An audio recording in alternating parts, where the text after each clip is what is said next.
Hi everyone, welcome back to the channel. I hope everyone is good. So this is another video of conceptual clarity where we are taking into consideration third topic, which is inflation. So we have previously talked about GDP as well as national income also. Now this is also something which is core part of your syllabus. So inflation, to whom we call mehengai also, always remember this is specifically general increase in the price of goods and services, and which subsequently leads to what? That is decrease in purchasing power of our currency. So always remember, I'm writing it here so that you people remember it, right? Inflation is just equivalent to general, or I would say increase in general prices of goods and services, and subsequently decrease in purchasing power is just equivalent to what? Is equivalent to inflation. Always remember this definition. Okay. And when I take into consideration inflation here, we need to take into consideration general increase in general prices of goods and services. But along with that, you people need to see this also, that if 100 rupees is able to give me 5 to 6 items in this year or not, right? So I'm considering, for example, I try to consider, for example, if I try to compare it with the year maybe 2015-16, right?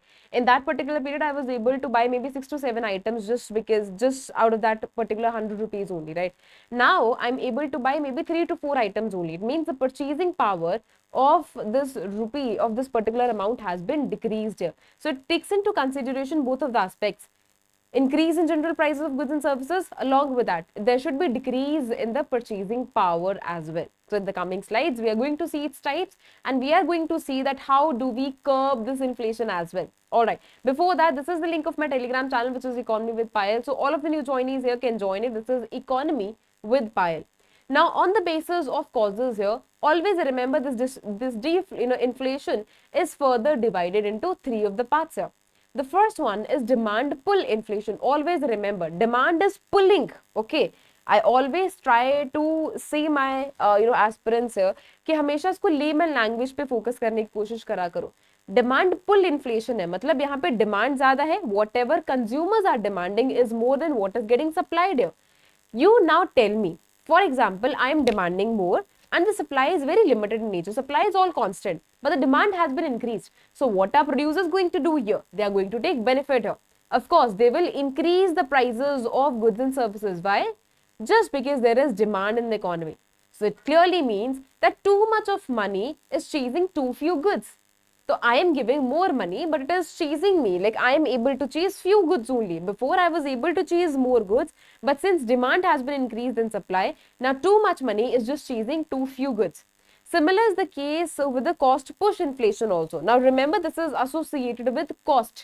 This means there is supply shock inflation in the market. Now this can be in two of the aspects here. या तो cost of production, या फिर जो inputs है या तो वो उनका रेट बढ़ गया है, ठीक है. Now it is more associated with factors of production only, land, labour, capital, entrepreneur.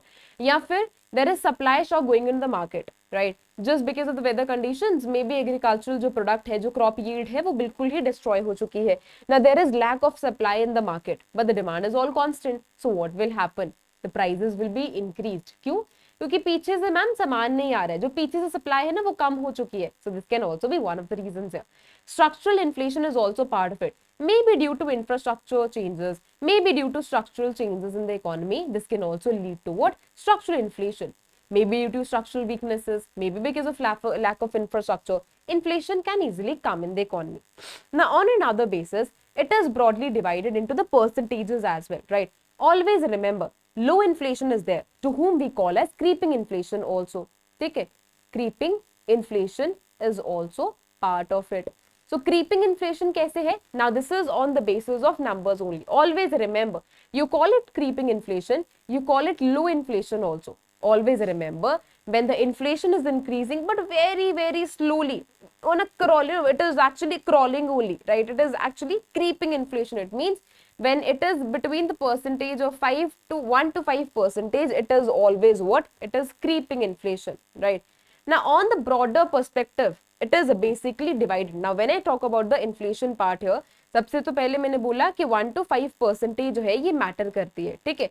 उसके बाद अगर इन्फ्लेशन जो है 5 to 10% तक जो है वो वेरी करना शुरू कर दे, always remember this is just equivalent to what, this is just equivalent to trolling inflation, ठीक है। Now I'll tell you how.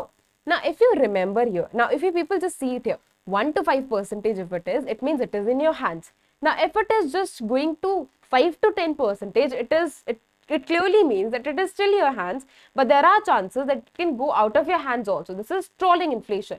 Next is what? That is galloping inflation. Galloping inflation मतलब it has gone in double digits, ठीक है। It is completely out of your hands now. Next, and the most severe one, that is hyperinflation.